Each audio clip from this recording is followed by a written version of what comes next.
Inihahandog ng Agricultural Training Institute International Training Center on Pig Husbandry. Katuwang ang 95.9 Radyo Totoo, ang Pig-Aralan Serye, puntahan at talakayan ng pagbababuyan. Isang School on the Air program na maghahatid ng kaalaman sa tama at wastong gawain upang mapalakas at mapalawak ang kaalaman sa pagbababuyan ng ating mga pig farmers na magsisilbing mga mag-aaral. Pakinggan ang iba't ibang aspeto ng tamang pagbababoy kasama ang mga eksperto, mga tips sa pig husbandry, pagsagot sa mga katanungang magbubunga ng produktibong kaalaman at abangan pa ang iba't ibang mga exciting na pakulo kada linggo. Pig-Aralan Serye, puntahan at talakayan ng pagbababuyan. Mapapakinggan tuwing Biyernes alas 6 hanggang alas 7 ng umaga na may replay tuwing Sabado sa ganito pa ring oras mula May 15 hanggang December 4, 2020 dito lamang sa 95.9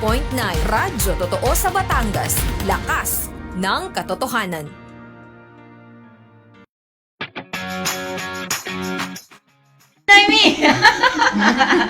Magandang umaga po sa ating mga masugid na katiwala at 84 days na lang at magpapasko na po. Ang bilis talaga ng panahon pag pumasok na ang bare months at ang dami kong naririnig na Christmas carols. Siyempre, bidang-bida si Jose Marichan.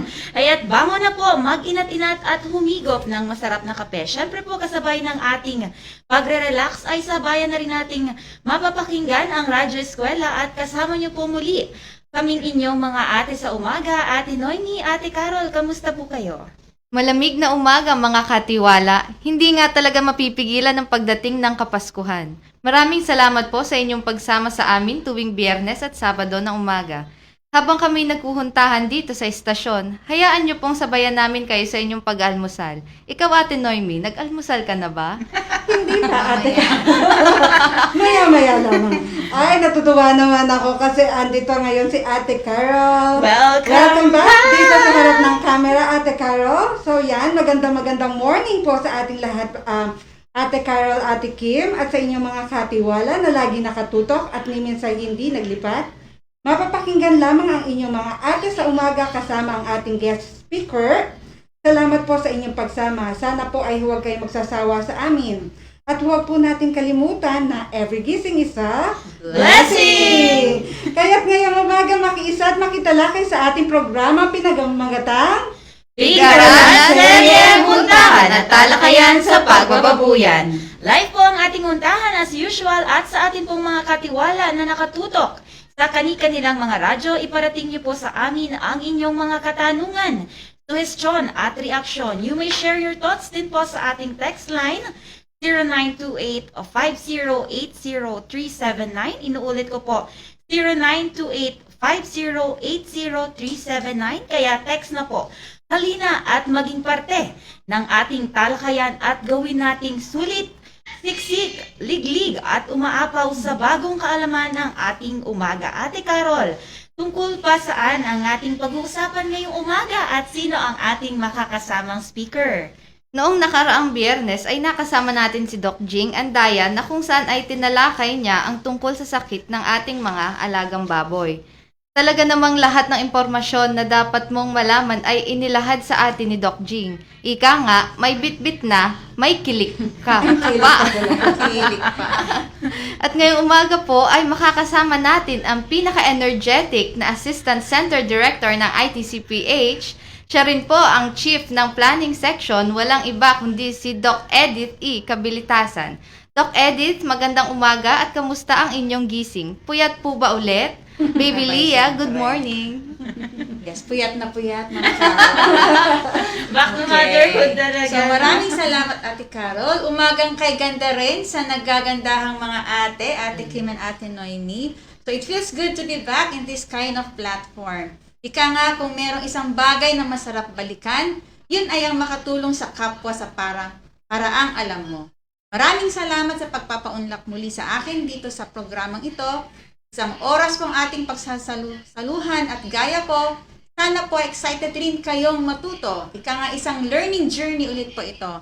Kaya stay tuned in po tayo. Huwag po tayong maglipat ng istasyon para wala po tayong mag-miss out na information. Ayan, tama. Nakakawa na si Ate Noemi. Ayan! Tama po yun. Doc Edic makinig, sagutin at manalo ng 300 pesos worth of cellphone load. Kung masasagot ninyo ng tama at angkop sa instruction ng ating tanong of the day. Inuulit ko po, tama at angkop sa instruction. Kaya kinig na, may natutunan ka na, may libreng load ka pa. Magbabalik po kami para umpisahan ang ating pag-aaral. Huwag po kayo maglilipat.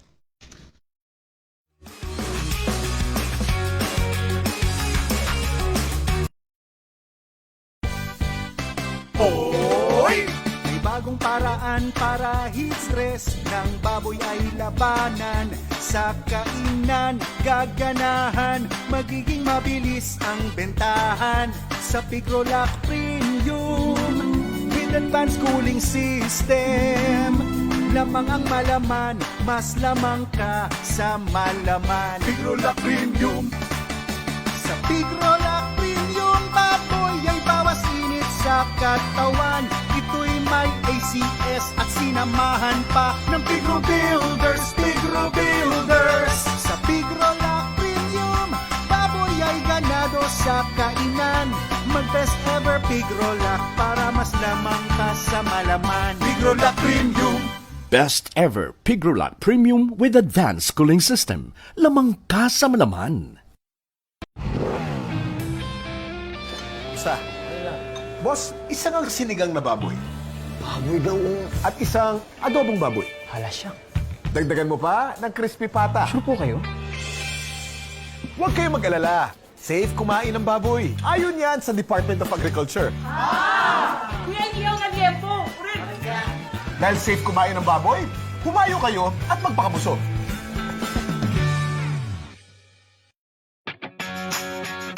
Kami po ay nagbabalik kaya sa ating mga katiwalang nagnanais na magtanong, bumati, magbigay ng suhestyon at reaksyon sa ating topic for the day. Kami po ay abot kamay nyo lamang sa text line na 0928-5080-379 o kaya mag-comment lang po kayo sa ating Facebook page. Live po tayo sa International Training Center on Pig Husbandry at live po tayo sa radyo through Radyo Totoo ng Batangas, Diwal 95.9. Kaya mga katiwala, text at comment na. Halina at maging parte ng ating talakayan. Doc Edith, good morning. Ano po ba ang pag-uusapan natin ngayong umaga?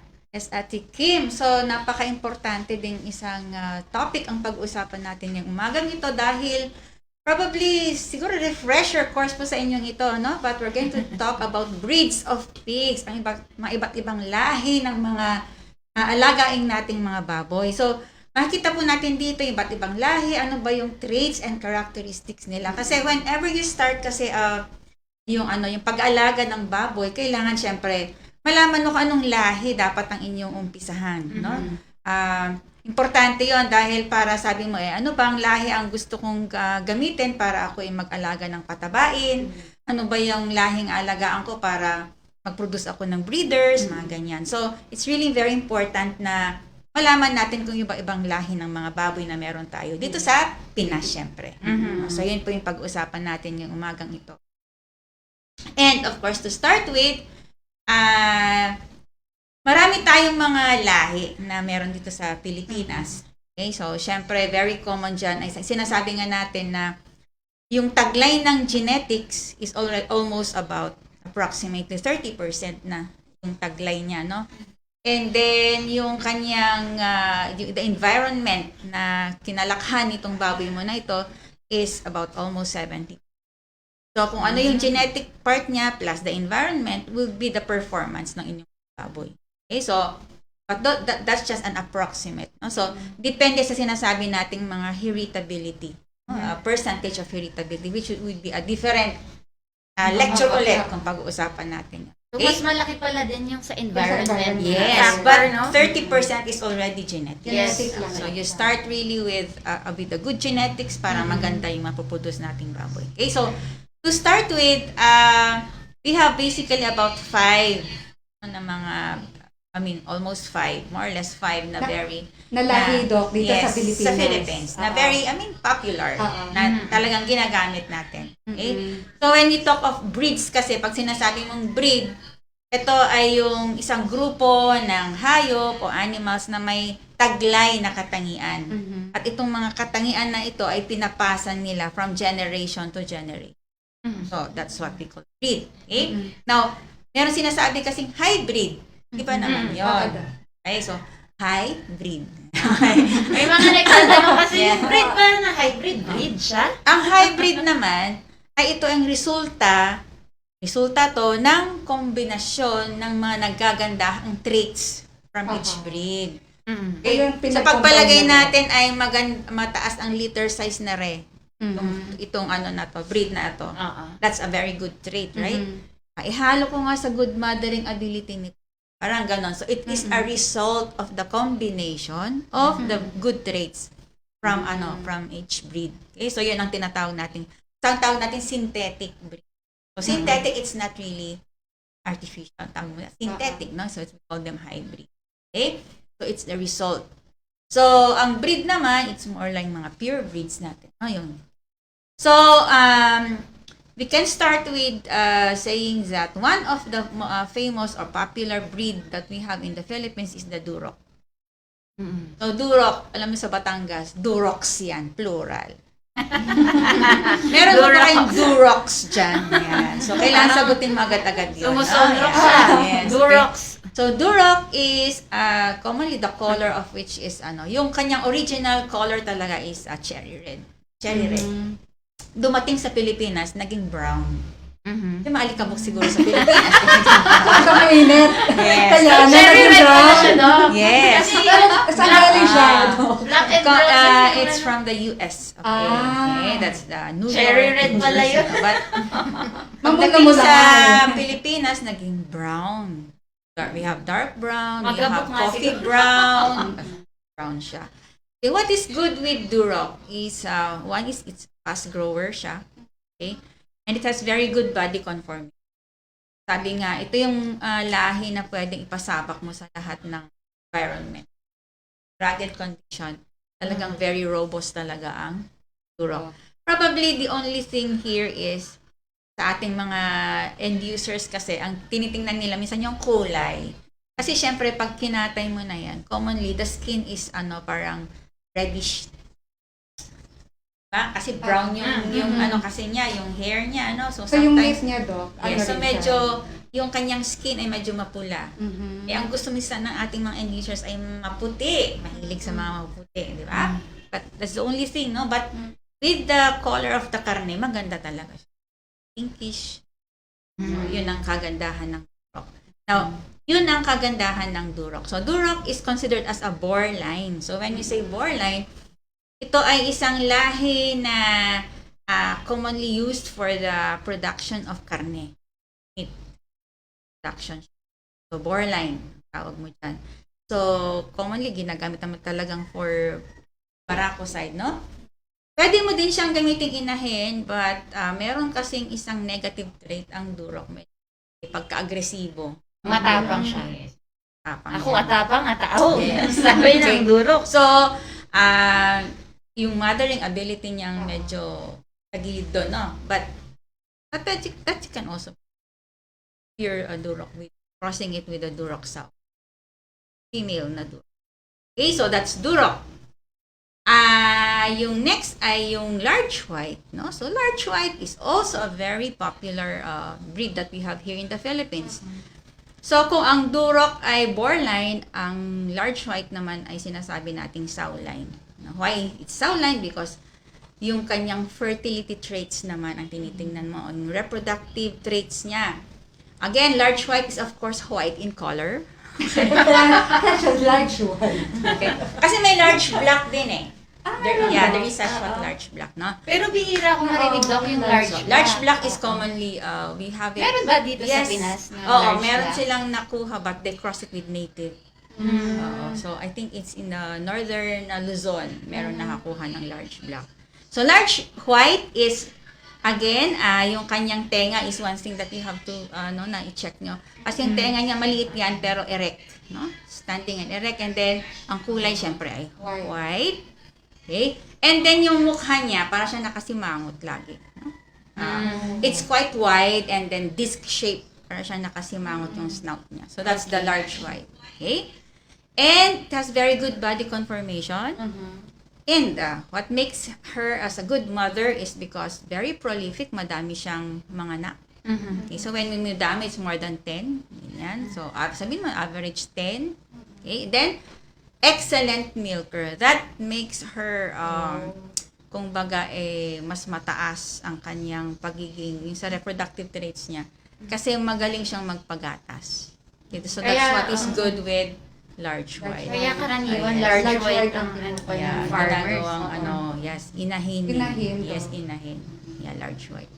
So, yun yung mga unang mga dalawang lahi. So, later on, siguro we will be able to discuss pa the rest of the mga lahi. Maybe, no? So, mamaya, didiretso natin yung iba pang mga lahi na meron tayo sa Philippines. So, sabi mo nga, Doc, we have 5 most At common least, yes, most breeds like, dito sa oo, Pilipinas, yes, no? oo. So, we still have 3 more na babanggitin mo. Oo. Okay. Mayroon ba tayong katanungan, Ate Noemi? Mga pagbati. Mga pabati meron tayo sa ating Facebook page. Oo. Marami tayong mga Actually, nakatuto. kahapon may nag-text na akala na Friday na. Si Ka Felisa, good morning po from Cuenca. Sabi niya, sorry po, akala ko Friday na. Excited Nagpapabati kasi siya. si Ate. Oo. Ayan. Paano Dok pag yung mga chop suey na lahi, yung sa ating mga backyard, Yes. paano kung yun ang gawin nilang sow or inahin? Okay. Kaya nga chop suey Oo. Chop suey is you cannot identify kung ano ng lahi yung pinaghalo-halo mo. It's just like naghalo ka ng patatas na may beans, na carrots. Hindi Parang alam ganon. kung So, ano, hindi no? talaga alam yung basic na breed na meron siya. Of course, nandun na They can use it. However, huwag silang result. mag-expect ng mataas na performance. Diba? Kasi nga, dahil sa pinaghalo-halo ng lahi na hindi nila maintindihan kung anong nihalo nilang lahi, more likely, yung performance mas mababa sa in-expect mo. Okay? So, anong gagawin ngayon natin sa chop suey? What we commonly recommend to the farmers is, i-upgrade nila yung chop suey. Okay. Gawin nilang pinakbet ay jokes. So, yung chop suey, no? If there's chop suey breed, commonly kasi yan nasa backyard nasa smallhold natin. Ang tawag nga nila dyan, mga mestiza. Kasi hindi nila talaga alam kung ano yung lahi. So, they would call them mestiza. No? But anyway, ang ginagawa dyan, i-cross mo siya ng pure breed. So, pwede. Yan. For example, chop suey sa. Pero gusto mo magmukha siyang large white o magmukha siyang durok, di ang i-cross mo ngayon ay it's either large white or durok. Now, nung ginagawa mo sa kanya, ina-upgrade mo siya. Pero pwede naman yung ganito. Pwede. Anong kalalabasan yun? Baboy pa din. Pero ayaw yung traits, yung ano Yes, nila. ma-improve. Oo. Kasi kung ano yung ini-infuse mong lahi sa Aha. kanya, syempre yun ang nag-i-improve sa kanya. Yes. So that's what we call now the system of which is upgrading. Parang nile-level up mo yung chop suey.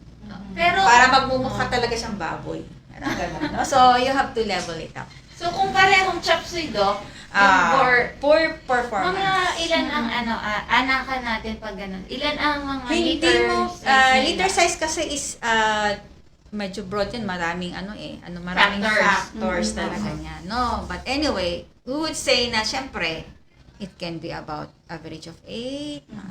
So Kung bagay, kung in-expect mo na ko, sana ito ay 15, 11 o whatever. Kaya lang Hindi mo hindi. talaga siya magigets. Kasi nga, in the first place, hindi mo alam yung mismong mga lahi na pinagsama-sama sa chop suey mong yun. So, the thing that you have to do is you have to improve it. So, mag-infuse ka ngayon ng lahi na gusto mong makita ngayon doon sa sa magiging anak niya. Yun na lang po pwede mong gawin. Okay. So far we have, dalawang lahi na ito, Doc, no? Durok and large white. Pwede na ba Yes. nating malaman yung tatlo pa? Okay. Yan. Now, for the others, okay, syempre, nandyan ang kapartner ni large white. We have now the Large black. landrace. Large black pag pure, no? Now, landrace is yung features ni landrace ay kabaliktaran ni large white. Kung si large white ay very wide yung kanyang katawan, masculine siya, tapos ito naman si landrace, may medyo feminine siya. Ang ibig sabihin, slim, pang Miss Universe baga. No? Sexy siya, Doc. Sexy siya, slim siya, mahabang kanyang pangangatawan. Everything sa landrace ay mahaba naman. Kung si large white ay pa... Long-legged. Yes, Kaya it's nga long model leg. daw, no? In which, yun ang medyo weakness niya. Okay, kasi yung pastor niya, no, yung sa legs niya, sa baba, yun ang medyo problema ng landrace. Okay, medyo weak, kasi mahaba, okay? So, yun ang medyo problema ng landrace. However, ang pagkakaiba niya sa large white is that ito naman ay kung yung large white ang tenga niya ay erect, no? Tapos maliliit. Si landrace naman, malalaki naman ang tenga niya. Ito yung natatakpan yung kanyang mata. So, we have large ears, no? And then, of course, large and drooping ears. Tapos, ang kanyang kulay, hindi talaga pure as in pure na white. You can find freckles. Freckles ba? Ay, Miss Lisa nga. That. Ito, commonly sa may nape area niya. So, maliliit lang. Hindi naman siya yung vulgar na spots. Okay. Pero visible siya, yung Nakikita mo pag, talaga siya. siyempre, lumapit ka doon sa animal natin. So, you can see this one. Now, yeah, it's also since it's also a sow line, landrace is also considered as a sow line kasi one, it's also prolific. So, madami din siyang mga anak, mahabang pangangatawan, okay? Pero, good mothering ability din siya. Pero sabi ko nga, when it comes to milk, ay, syempre si large white yun. But landrace, also very good one, okay? The only thing is, it has weak pasterns, no? Yung pastern is, it's between the, pag ito yung legs niya, no? It's between the claws, no? And then, ito yung, yung paa niya. This is the pastern. So, ito yung medyo weak sa kanya. So, ang problema ngayon kay landrace, pagpalagay mo, dyan mo lang nilagay sa mga ground, flooring mo, etc. Magkakaroon ka man yung leg problem, mga ganyan. No? So, yun lang ang problema natin kay landrace. But, otherwise, it's a very good kind of breed. So, ang ginagawa po natin ngayon, sabi ko nga, ka-partner ni large white si landrace. So, ito na yung mga sow line na tinatawag natin. So, ang ginagawa ngayon, kinocross mo ngayon si large white kay landrace. Pagsamahin mo. Ang labas nun, yung tinatawag nating F1. Pag sinabi mong F1, it's a first or filial generation. That is the first generation. Okay, so when you say F1, si F4 ay nasa Taiwan. So,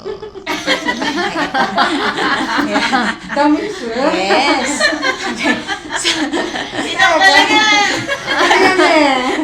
Karaya. So, yung F1 natin, yan ngayon, diyan ka ngayon pipili ng dumalaga. Okay. Nagagawin mong inahinin. Okay, so yun. Yun ang ginagawa natin sa Pinas. No? That's the very common gilt na ginagamit natin. At kinocross mo ngayon siya sa ibang lahi. Like for example, i-cross mo si F1 na gilt, i-cross mo ngayon kay Duroc. Okay, pag i-cross mo doon, syempre lalabas F2. Ayan, malapit-lapit na tayo. Second generation na yon. So yung F2 na yon, yun na yung gagawin mo market hogs or finishers. So, Kasi Duroc, maganda nga yung karne niya. Yes, no, because Doc? Duroc is the borderline when it comes to meat quality, kanyang carcass quality, etc. So, yun. Now, the next breed is Pitren. Yung iba ang tawag dyan is Pitren. Pitren. Yan. Pero dito Pitren. daw, picturing. Yes, Pitren. Kasi may train. Pitren. Yan. So, the Pitren naman, ito si parang Dalmatian. Di ba? Madami siyang spots. Okay.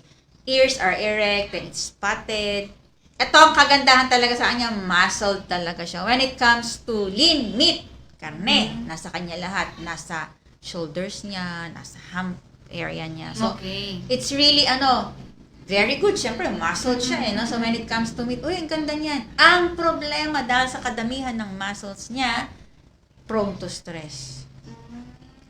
Ganon. Yes, Bakit because daw? there is Ano? such napoproduce sa muscles niya, no? I think it's lactic acid, I guess, no? No, yung napoproduce doon sa muscles niya, which would lead the animal na stress positive ba. Ito yung mga, syempre sa kadamihan ng muscles, no? Okay? Then, para mag-acidify and everything. So, mangyayari niyan, yung kanyang karne, magiging maputla. Yan. Pagpalagay mo, minsan, no, yung pit tray na to, pagpalang, dinala mo na yun sa slaughterhouse. Okay? Hingal-hingal siya, na-stress siya. Stress siya. Pagdating doon, pagkakatay pa lang, maputlang-maputla na yung karne. Kasi nga, stress siya. Yes. Pagdadala And pa lang. if maputla yung karne, commonly nagtutubig. Yun. So, yung lumalabas yung sinasabang na pale, soft, and exudative. PSE, yung sinasabi nila. Dahil sa maputla, nawalan siya ng tubig. Ay, syempre, dry na itsura ng karne natin. Matubig siya. No? So, Paano hindi pabalikan, siya no? magandang gawing longganisa. O, di ba? Yung karneng ganon. Okay, dahil, syempre, yung longganisa mong sobrang laki, pag prinito mo, nagaganto ng labas. No, nagsishrink. Kasi nga, yung ginamit mong karne is, matubig na. No, hindi na maganda yung, tawag nito, yung absorptive capacity ng inyong karne. So, that's with pit tray. Yun yung Pagmamasal problema. pala, prone to Stressful. stress. Yes.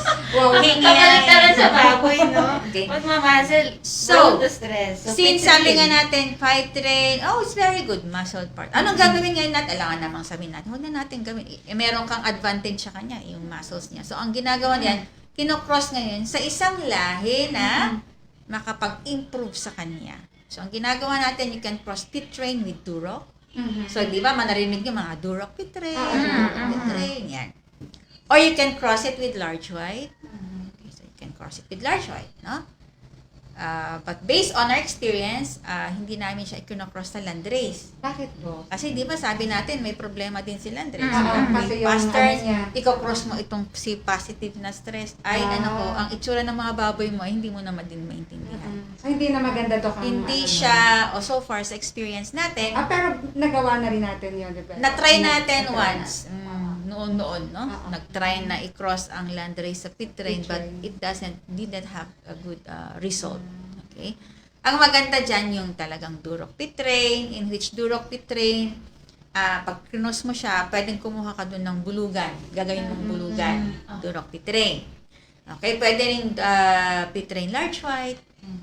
Kasi large white is also very, maganda din ang kanyang body conformation, ganyan. So, you can Para also talaga, cross Doc, it. large white ang pinakamaganda na i-cross sa lahat ng mga... Pwede, yes. Ano, Doc? Yung, And Duroc. And Duroc, They are no? very universal. in terms of yung sa, tawag dito, sa breeding natin. Kasi yung iba, Doc, di ba, Duroc Petrin. Yung iba, Petrin Duroc. Yes. Anong pagkakaiba nung nagkabaliktad? Okay. Sa ano yun? Commonly, pag sinabing Duroc pit train, mas malaki ang percentage ng Duroc. Duroc sa bloodline. Okay. Pag pit train Duroc, yun, baliktad yun. Baliktad naman. Yes. So, ba pit train Duroc kasi mas mataas ang percentage ng pit train niya sa bloodline na cross, yung pinag-cross nila. So, pit train Duroc, Duroc pit train. Now, always remember, sa amin, para hindi kayo malito, yung una mong ma-mention, lalaki yon. Pag Duroc pit train, Duroc Duroc, is the lalaki. male, pit train is the female.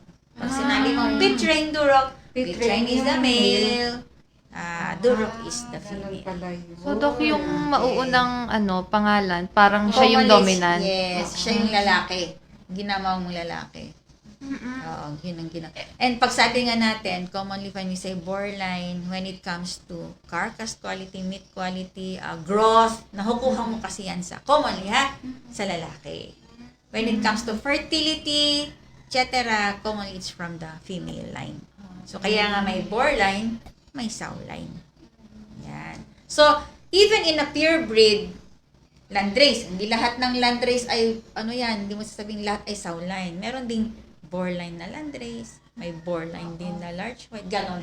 So, depende yan sa breeding company natin, sa breeding farm natin, kung paano yung sistema nila. So, for example, Doc, halimbawa, pinag-combine mo yung Duroc Petrin, gawa nagka-F1. Yes? Yung F1 na yun, pwede mo siyang gawing pang boar? Boar. Or pang boar? Kasi dominant yung boar. Yes. Okay. Kasi tatanungin ko sana kanina, paano malalaman sa yung F1 generation kung gagawin mo siyang inahin or pang barako? Okay. Kasi depende sa original lahi na pinaghalo mo. So, sabi ko nga, Duroc is borderline, pit train is borderline. So, commonly, across of duropitrain, you cross it with your female line. Pagpalagay mo, may line ka ng large white and landrace na F1 na babae. I-cross mo siya sa duropitrain na board. Yung kalalabasan nun, syempre, baboy. Magandang klaseng baboy. Yun naman, hindi pa tapos ito. Magandang klase talaga. Diba, yun. imaginein mo yung trait ni Pitrain na makarne. Tapos si Duroc na with very good body conformation, etc. And then, kagandahan ni Large White at ni Landrace, pinaghalo mo. Dami na So, na. you have about 4 breeds in one. So, makikita mo ngayon F1 yung din yun, traits. Doc? No. Ano yung tawag dito? F2 na din siya. F2. So, anything that F1, F1, next generation is F2. F2. You might cross again F3, F3. Hanggang anong... Kasi ano, nag-cross F? na pala siya. Hanggang anong... Hanggang gusto mo hanggang magstay. F10, F9, function 5, Sir Gerald. Yan, ganyan na. So, yun yung mga po pwede natin gawin. No? So, ika nga, you really have to, tingnan mo yung, hindi basta-basta magka-cross ka. Hindi yung, ay nako, gusto ko yun, gusto ko ito, bakit? No? Ano bang gusto mong i-produce? No, so dapat ang alam mo doon, kailangan mag-produce ako ng ng patabain. So you have to know anong lahi yung paghahaluin mo. Pag gusto mo namang mag-produce ka ng breeder, gagawin mong inahinin, dapat alam mo din anong klaseng lahi ang paghahaluin mo. Ano nga ba, Doc? Matanong na natin, kapag gusto mo na magandang inahinin ang ma-produce mo. Ang inahinin, syempre, we commonly go for the magandang mother lines. Like, for example, we have large white, landrace. Yan. Pag sa bore line naman, you go for Duroc, Duroc Pitrain. Meron dati yung mga nating mga Hampshire, mga ganun, mga lahi na, meron din tayo, pero hindi na siya ganun Doc, may naririnig pa ako yung Yorkshire. Ano yung Yorkshire na? Yorkshire is, yan.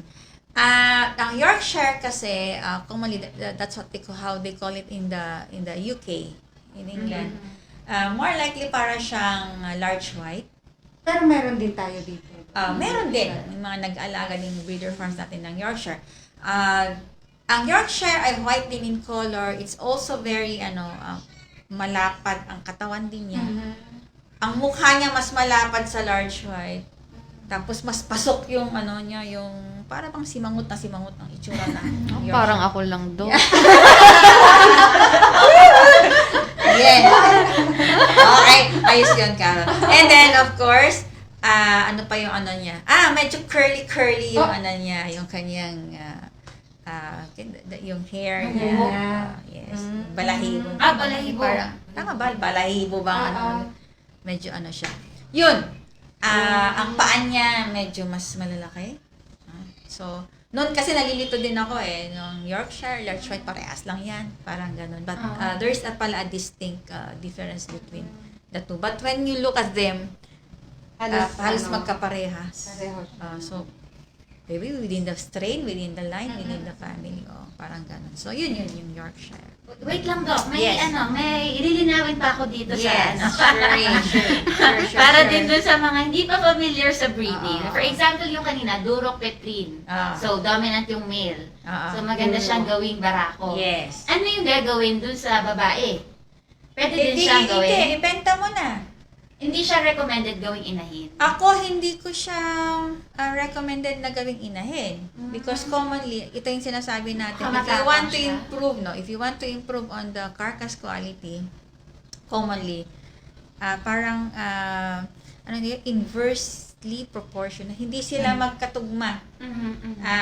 Dahil pababa naman yung reproductive traits, ganon. So pag hindi sila pwedeng mag-join together.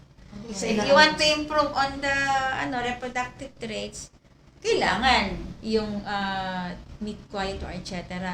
Di ba, hindi mo naman kasi kailangan ng masyadong malaking katawan na maging inahin, no? Kasi magkakaproblema tayo doon. So, hindi sila magkatugma. Kung baga, if you want to improve the other one, kailangan low down kayo lang sa isa. So, with Duroc Pit Train, I would recommend that the female, na syempre, ibenta mo na lang as finishers.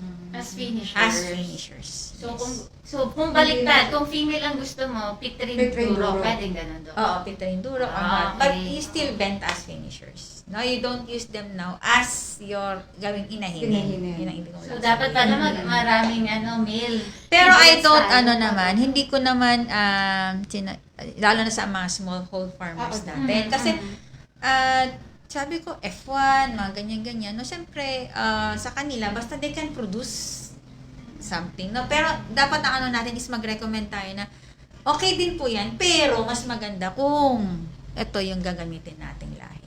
Parang gano'n, no? But, yun, sa smallhold, hindi mo sabi nga ni Kim kanina, yung mga chapsoy, well, that's already part of the Kasi syempre, Kasi mas kung ano mura, yung ano pati. yun, oo. Bibilhin mo na ba naman as a finisher price, right? And then, gawin mong inahin. Merong naging maganda ng resulta. Depende kasi yan, no? Environment na Yes. kasing factor, no? Which is Then, 70%. meron din yung hindi maganda din ang resulta. But karaniwan dyan talaga hindi maganda ang resulta. Ang nangyayari kasi, pag muscled talaga yung gagawin mong inahin, ang nangyayari niyan, yung kanyang pelvic cavity, okay, no, commonly naliit yun. Kasi muscled ba? Okay. Muscles, ipipressure niya ngayon itong Oo. si bone mo. So, you have a very small pelvic cavity. So, ang ibig sabihin niyan, pag nanganak ang inahin natin, nahirapan siyang manganak. Parang So, more commonly, silver. yun ang nakikita namin problema. Yes, this commonly. Kasi hindi niya may labas-labas. Yan yung mga naging Okay, so we have 4, and of course, the last one, na very common, and this is our own Philippine native pig. Wow. Our own Philippine native pig. Now, our Philippine native pig, sabi nga nila, may 5 lines yan, may 5 strains, but still they are, we have the Philippine native pig. What is very common is black ang kulay nila, mahahaba ang nguso, maliliit sila, they are very early maturing, maliliit ang tenga, minsan malalaki ang tiyan. Malaki na. Oo, di ba? Usually. Ang liit ito, ang laki ng tiyan. Parang ganun ba? Oh, yan. And then, the common adult size is almost about 120 kilogram. Yes. Now, ito yung binabalikan ngayon natin, di ba? Na sabi nga natin, gusto nating i-preserve yung mga native na baboy natin. Kasi, at saka ito na yung ngayon yung iba ng ginagawa nila, ina-upgrade siya. So, in the rural areas, in the smallhold farms na meron silang alagang native pig na ganito, minsan ina-upgrade na sila. So, they commonly cross it with pure breeds, like they cross it with Duroc or whatever, para lang ma-improve din naman yung performance, yung growth niya, yung even probably the litter size, kung gusto mong improve, ano pa yung gusto mong improve sa kanya. Siyempre, yung klase ng karne. Although sabi nga natin, ang lang ito, makapal ang taba ng native. Ng native to. Yes, kaya nga, mas masarap siyang gawing lechon. Because sabi nga natin, Mas crispy siya. yes, no? because the flavor, pag flavor ang pinag-usapan, it comes from the fat. Fat. Yeah. So, imagine no? Yun yung, kaya nga sabi nila, mas maganda siyang gawing, mas maganda at mas masarap siyang gawing lechon na yung mga native baboy natin. Now, if you would like to improve on them, go ahead. Now, upgrade. So, sinasabi natin, upgrade mo na lang talaga siya. Pwede natin siya, Doc. Pwede ba siya i-cross and... Yes, you ibang can ano, cross it with Duroc. With Duroc. You can, yes. So, yun. So, ito nga yung sinasabi ko that in somewhere in, I think in northern Luzon, no? In northern merong isang nakapagkuha ng large black, no? So, ayan. So, large black ang ginamit niya. Ikrinos niya ngayon sa native. Ayan, naglakihan ngayon yung native niya. Oo. So, that's part of upgrading. So, yun ang kagandahan pag alam mo yung yung mga karakteristik Yes. ng mga iba't ibang lahi ng baboy. Yeah. Oo. Ano So, ba? yun, no? So, yan. Sige, Doc. So, yun yung mga natin, we still have a lot, no? We still have a lot of, breeds that we have in the Philippines, but that's the common, no? And then, of course, we have the hybrids. Baka makakalimutan natin. Okay, marami din tayo sa Pilipinas, mga hybrids, no? We have hybrids from yung mga tinatawag nating yung mga Camboro, mga ganyan. So, Camboro is from the breeding company of PIC, parang ganyan. So, may mga lines din sila. These are all already hybrid. We have, I think, Hypor, mga ganyan. There is what we call top pigs. No? So, this is now what we call mga hybrid. As I've mentioned kanina, it's already a result of the combination of the good traits from different breeds. So, they came out with this hybrid. So, bawat breeder farm daw, kanya-kanya sila ng pinapangalan. Siyempre. So, yung That's their Camboro, trait. wala sa ibang breeder farm. Siyempre. Okay. So, pag sinabi namin Camboro, kasi nakikita ko yan sa cards natin. Ayan. Yes. So, okay. So, narinig niyo po mga katiwala ang iba't ibang lahi ng baboy na meron tayo. So, we have 5. At maaaring ang iba po sa inyo ay alam na ito. E di parang refresher course lamang tayo ngayong umaga at maging bagong kaalaman naman sa mga gusto pa matuto. Nalilito na si Ate Noy. Hindi. Okay, tama ka, Ate Kim. Magandang malaman na ng mga gustong mag-alaga ng baboy, mga ganitong lahi ng baboy. At kung meron po kayong katanungan, gustong liwanagin o medyo nalalabuan, ay maaari po lamang tayo mag-text sa ating hotline. 0928-508-0379. Inuulit ko po, 0928-508-0379. Huwag mahihiyang magtanong. Huwag mahihiyang magtanong. Kung may right na ka. Patuloy na tumutok at makibahagi, magbabalik po kami, kaya huwag po kayong aalis.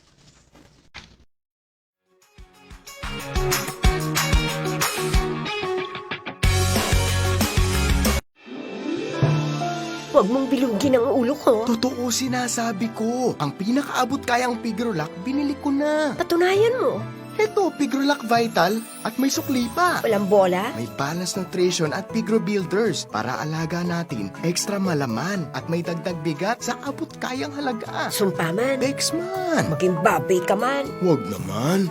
Lalago ang puhunan sa Pigrolac Vital Hog Feeds. Lamang ka sa abot kaya.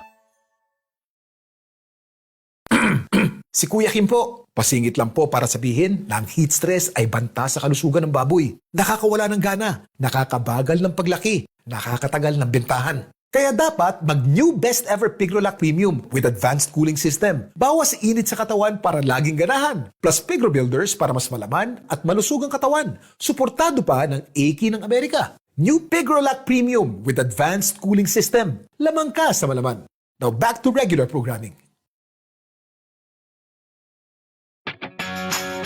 At muli pong nagbabalik ang inyong mga abang lingkod sa mga katiwala natin na kabubukas lamang ng kani-kanilang mga radyo at Facebook. Kasama po natin si Doc Edith at kasalukuyan po nating tinatalakay ang patungkol sa lahi ng baboy. Ayan, at Doc Edith, bago tayo magpatuloy, meron tayong katanungan mula sa ating Facebook page na nag-comment from Sir Joel Boris Servas. Yes. Doc, if my F1 ka na landrace Yes. crossed with large white, Okay. in the near future, gusto ko magkaroon ng pure large white. Oo. Ito backcross naman. Ah. Ilang backcross para ma-achieve ang 100% na maging pure large white siya. Medyo ang haba kasi nung tanong. Sir Joel? Oo. Sir Joel, alam niyo po, you cannot get 100% na. Di ba? Because you started already with landrace large white. So, sabi nga natin, in every crossing, commonly 50% comes from the large white, 50% comes from the landrace. So, yun yung And if you backcross siya, kahit makarating ka kung ilang henerasyon ang mo. Kasi ang sinasabi ng backcrossing, ibig sabihin, gusto niya ulit maging large white, yung large white. babalik. Yes. Kasi So, ang backcross. ginagawa niya, ang gagawin niya, large white lang ang infuse niya. Lumarge white siya ng lumarge white hanggang magmumukha na talagang large white yung baboy niya na originally na large white landrace cross. Pero hindi 100%. Hindi ba? 100%. It's not really kasi hindi mo na siya talaga ma-achieve ang 100% na large white na siya. Yes. So, the best thing na lang ay, syempre, tapos ang haba ng generation gap mo niyan, Sir Joel. It will take years before you can produce your sinasabi mong large white. Mag-shortcut na lang ho kayo. Why not get a pure large white na lang? Huh? So, gawin na lang po tayo ng di ba? Para hindi mahirapan. Kasi, although pwede natin gawin, but it will take time. The generation gap would be really generation Possible, pero gap. matagal. It's possible, it's Oo. matagal. We tried once, I think here at ITCPH, ganun-ganun lang kami. Ang tawag naman namin doon ay parang nag-back crossing, kaya lang large white, tas landrace, ganun-ganun lang. It takes time. Almost about 3 years, nasa 3rd generation ka pa lang. Oo. So, yung large white landrace namin na mahaba no? Nung 3rd generation na mahaba, tas naging punggok na. Kasi nga, although, So, maganda din siyang experiment. ang dapat mong gawin doon, you really have to be very rigid with your selection. Doon sa anak nila, pipili ka yung, siyempre, pinakamalaki, maganda-ganda. Sila ilot ang ipagkukrosin mo, ganon. Then, next generation ulit, ganon. So, matagal talaga siya. But you can do it. So, Sir Joel, it's possible, no? Pero medyo may katagalan din. At hindi 100% nababalik. Yes, hindi siya 100% na mabalik. Thank you, Sir Joel, para po sa pag-comment ng inyong katanungan sa ating Facebook Live. Ayan, Doc Edith, ano po ang isusunod natin? So, tapos na tayo sa mga lahi ng baboy. Ano pa yung maganda nilang malaman in terms of breeding So, after na, syempre, na-identify mo na kung ano yung lahi, no? So, very important, of course, is your selection. Paano ka ba pumili ng magandang klaseng gawin mong inahinin, gawin mong barako. So, maraming characteristic traits na dapat natin din malaman kung tayo ay pumipili ngayon ng ating gagamitin. No? So, at ngayon, ang basihan na natin ay hindi lang physical kasi commonly that's the way that you can choose your animals. It's either by physical, ganyan, no? Nag-upgrade na tayo ngayon, no? So, dati-dati, visual lang. Di ba? Sabi nga ng mga nanay natin na nag-aalaga ng baboy, pag pumipili sila, ay, pumili ka ng mahabang katawan. Ganun, di ba? Pumili ka ng, ang kanyang suso ay nasa, 14. Madaming suso yan. Yan. So, kailangan yung likod niya ay diretso. So, those are physical traits. Okay? Ngayon, nag-advance na. Meron na tayong tinatawag na yung ginagawa yung selection index, no? Na pinagsama-sama yung iba't ibang mga traits together. And then, parang meron siyang formula, no? Then, we're going to get the higher selection index. Ang ibig sabihin, mas magandang klaseng animal yung ganyan.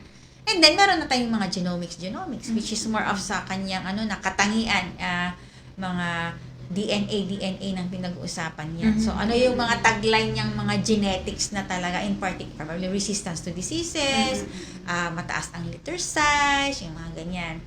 Meron din yung trait na parang lumalabas sa genomics na is it stress positive or not. So, that's not the advantage of our selection ngayon. So, hindi na lang siya yung physical. But of course, in the sa smallhold natin, di ba? Na hindi naman nila mapapadala yung for genomics testing and all that, then physical talaga ang pasihan mo. So, ibig sabihin, pag sa babae, ito yung mga lang namin very basic lang na sinasabi namin, pag sa babae, ang pipili ka ng mga dumalaga, unang-una, bilangin mo ang dede. At least yung suso niya, at least 14. Okay? That means 7 pairs. So, bakit ko sinasabing 7 pairs at 14? Kasi 8 plus 6, 14 din yon. Pwedeng 8 sa kabila, 6 sa kabila. Kahit 14 din yun, di ba? Okay. Kailangan, pares. They should come in pair. And then, hindi lang they should come in pairs, but be sure that the quality of the suso, no? Yung hindi siya pin nipple, yung maliliit, hindi rin dapat siya yung blind nipple, hindi dapat inverted. Maganda dapat ang spacing, hindi yung dikit-dikit. Because ang isipin mo, pag nanganak to at gantong problema, paano yung pagdede ng mga biik, no? Kung dikit-dikit, di Magkakaproblema magkaka-spacing, no? So, yon. And then what else? Yung kanyang vulva, no? Yung kanya. That's very important thing na you have to look into. Dapat ay hindi naman siya yung sobrang liit, okay? Katamtaman lang din dapat. Okay? What else? They should have strong back and legs. Kasi ang isipin mo, inahinin ito, kailangan longevity ang iniisip mo din. Ilang anakan kaya magtatagal ito? Kaya you have to have very strong back and strong legs. Okay? So, yun. Basically, yon ang mga sinasabi natin na pag pumili kayo physical, okay, yun. Kasi may mga they join it with traditional and superstitious beliefs. Like for example, naku, huwag kayong pumili ng mga baboy na mahahaba ang nguso. Kasi ang tagal makadaan ng pagkain bago pumunta sa tiyan. Di ba? Haba eh. Yeah. Yung mga ganon. May mga beliefs pa ba Yes, na may mga ganyan? beliefs na inaano nila na ganon. Or minsan, what else? Maraming mga nirelate nila. No? So, yun ang mga bagay na dapat nating yan. Now, for boars naman, syempre, pag pumipili kayo ng barako, kailangan importante dyan yung reproductive soundness naman ng boar. No? Like, for example, you look at the testicles, no? It should be, at least of equal size. Yan. Kailangan din sa barako, kailangan maganda ang paa, strong legs, kasi yan ang, kumbaga, ay magbibigay ng lakas sa ating mga bulugan, no? And of course, very good body conformation. When you say body conformation, the hub of the katawan, yung lapad niya, and even yung lalim. Kasi you always have to think from the boars kasi would come the characteristic ng meat, meat traits and all that. So, importante na ang barako ko ganito ang itsura niya. So, yun. So, yun yung mga dapat isunod mo. So, if you have the lahi already, then how to properly select. Ay, tips sa pag-select ng ating mga gagamitin. So, yun. Okay, so yan, medyo mabibitin tayo. Oo, mabibitin Time tayo. check natin is 6:52. So yan, narinig niyo po mga katiwala. Sana po ay malinaw sa atin ang ating mga talakayan. At maayos sana natin na itala sa ating mga kwaderno at ang lahat na ibinahagi sa atin ni Doc Edith. Bago po ang ating break, binabati po natin ang lahat ng ating mga katiwala sa buong Batangas. So salamat po sa inyong pagtutok. At sa mga nagte-text po, nagpapabati, may mga tanong, sagutin na lang po namin kayo dahil medyo kulang lang po kami sa oras. Yes, Ate Noemi. At sa ating mga kasamahan mula sa iba't ibang sulok ng Batangas, lalong-lalo na sa mga kalahok natin sa ating School on the Air na ito. Yes. Maraming salamat po sa patuloy na pagtutok sa ating programa. Siyempre, sa mga kasamahan natin dito sa ITCPH, kaway-kaway po, gising na, baka malate sa office. Binabati rin po natin ang mga masisigasig na focals buhat sa Agoncillo, Alitagtag, Calaca, Calatagan, Cuenca, Lemery, Lian, Padre Garcia, Rosario, San Jose, San Nicolas, Taal, Talisay, Tanawan at Taysan. And thank you! At para po sa ating hashtag of the day, maraming nag-aabang, huwag kalimutang i-text ang inyong pangalan at address. Maaari po kayong manalo ng Hinako shirt.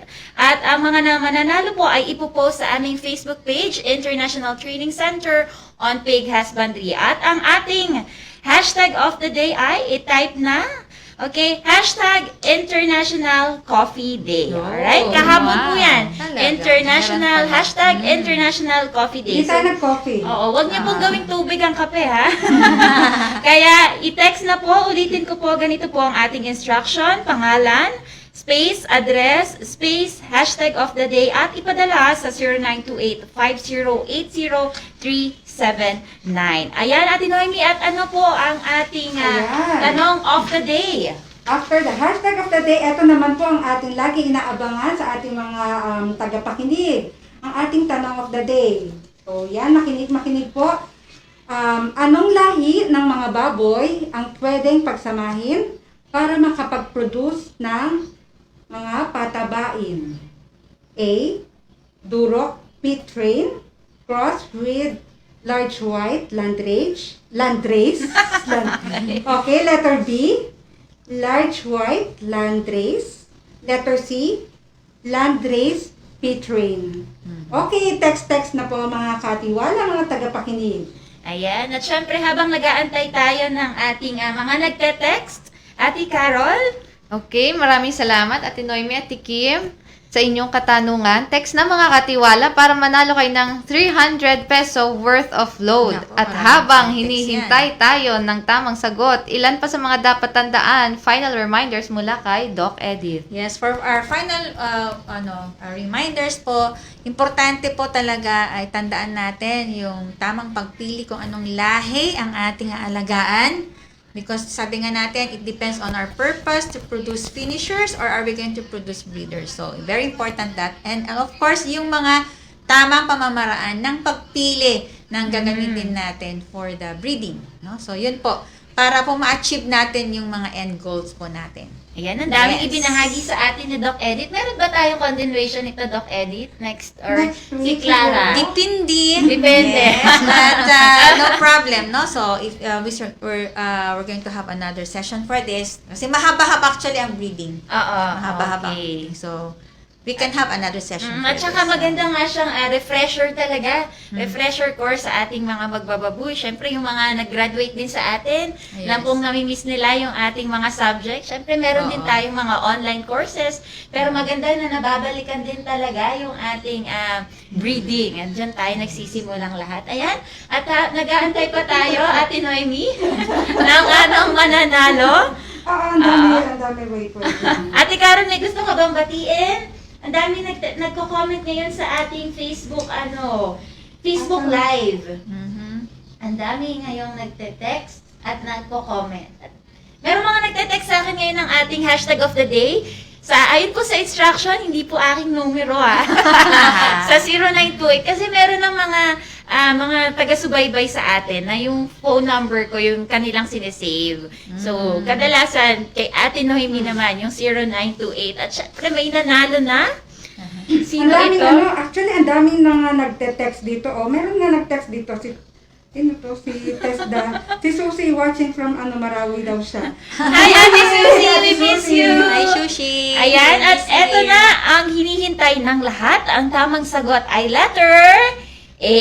At ang nanalo ay mula sa bayan ng Mabini. Babago Walang iba kundi si Ma'am Desa Marie Dalisay Malimatak II. Congratulations, Ma'am Desa! Ayan, may nanalo na. Congratulations! Yes, again, congratulations po. At sa mga nanalo po ng ating hashtag of the day, ipopost Yes, namin po yun abangan sa niyo aming po yan. Facebook. Abangan niyo po at mananalo po kayo ng t-shirt From Yunako. Thank you po sa aming sponsor. Sa ating mga sponsors. At yan, Doc Edith, Yes. any final words kay Ma'am Carol, Ate Carol. So, okay. Just good Yan, morning yan. to everyone. Okay, Thank you, Doc Edith. Doc Edith, Thank you, again. Doc. So, You're hopefully, welcome. next week, tingnan natin, Doc, Yes. if makakasama We can pa ulit continue namin. actually Okay. the series. Okay, thank you. At hanggang sa susunod na linggo, mga katiwala, kami po ay inyong abangan. Punong-puno pa rin ang kabubuluhan, balitaktakan at pagmamahal. Magsama-sama pa rin po tayo sa susunod na sa programang Pig-aralan, serye, muntahan at talakayan sa pagbababuyan.